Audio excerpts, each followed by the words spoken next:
Hi hello नमस्कार. तर चला आज आम्ही आलो आहोत गावी चक्करला. आणि हे बघा मागे गावाकडचं वातावरण बघा किती सुंदर आहे, मस्त वातावरण आहे. इथं आमच्या इथं देव आहे ना मळ्यात, तिथे क्षेत्रात. तर हे नारळ फोडायला नारळाचं हे काढतंय, नारळ फोडायचं रवं ते साफ करून घेत आहे.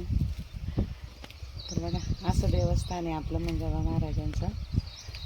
आणि मागे वातावरण बघा किती सुंदर आहे, छान असं वातावरण आहे, मस्त पक्ष्यांचा आवाज येतोय, सुंदर असं सगळं काही. बघा आपल्या इथं आहे ना हे जागृत देवस्थान आहे, आपल्या इथं गणपती बाप्पा आहे मस्तपैकी. हे मंजाबा महाराजांचं देवस्थान आहे. त्यांनी नारळाचे ना दशा काढून घेतला ते नारळ फोडण्यासाठी. आणि आता आहे ना बाप्पाला आज आंघोळ घालायची आहे. यांचं चाललंय मग आता ते नारळाच्या दशाने चांगलं सोडून होत आहे.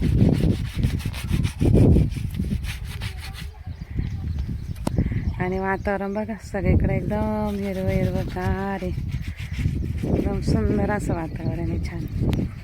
हे आपलं नारळाचं झाड आहे आणि बघा हे एकसारखं दाट झाड आहे, एकदम मस्त असं छानपैकी वातावरण आहे.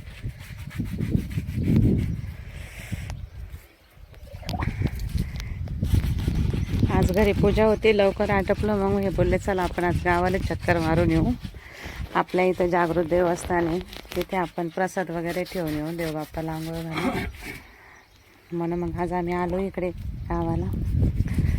आणि हे बघा हे आमचं मस्त पपईचं झाड आहे, छानपैकी पपया लागलं, सुंदर दिसतंय का? हे बघा भारी, हे बघा मस्त अशा पपया लागल्यात. हे आपलं आंब्याचं झाड आहे, सगळं असं एकदम छान परिसर आहे, मस्त हिरवळ आहे सगळीकडे.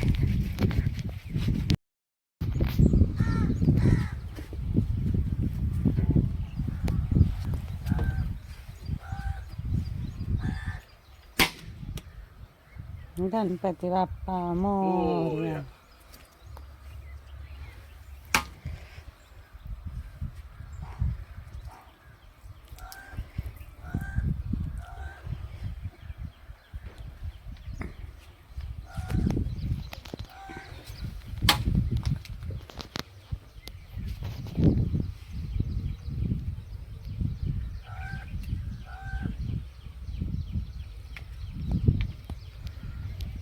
कशी नाही बाप्पाची मूर्ती पण भेटलेली गाव वावरातच. हा आपल्या बाबांना कुठे? हा नाही पण कुठल्या वावरात? हा ना किती भारी ना, बाप्पा स्वतःहून आले.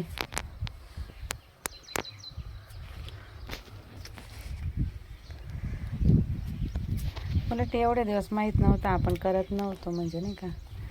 तुम्हाला माहीत असेल पण मग आम्हाला नव्हतं माहिती ना.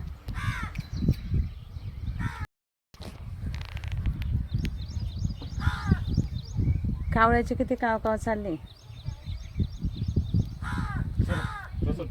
हो आणि आता पितृपक्ष लागलं का सगळे कावळे गायब होऊन जाते. इकडे हे बघा असं मस्त घास आहे, शेजारी तिकडे शेपू आहे, हे मस्त ते गिन्नी गवत आहे, गिन्नी गवत.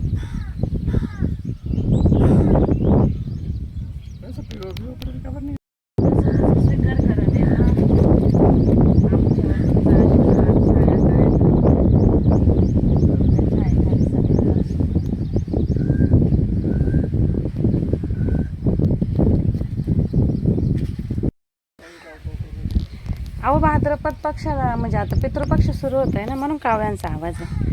हे बघा आम्ही मस्त देवाच्या इथे असं छान आहे ना पार बनवलेलं आहे, असं छान रिंग टाकून.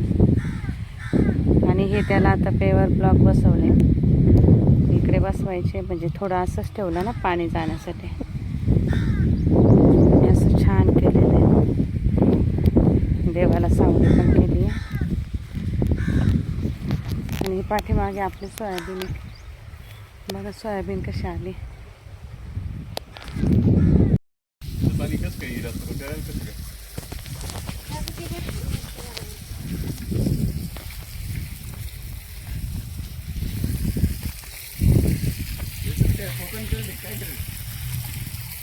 हे बघा हे आपले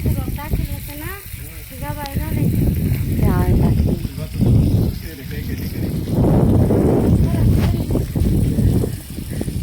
आणि इथे बघा ते आपलं देवाचं देवस्थान आहे. चला आता वाड्यात जायचंय. हां लय दिवस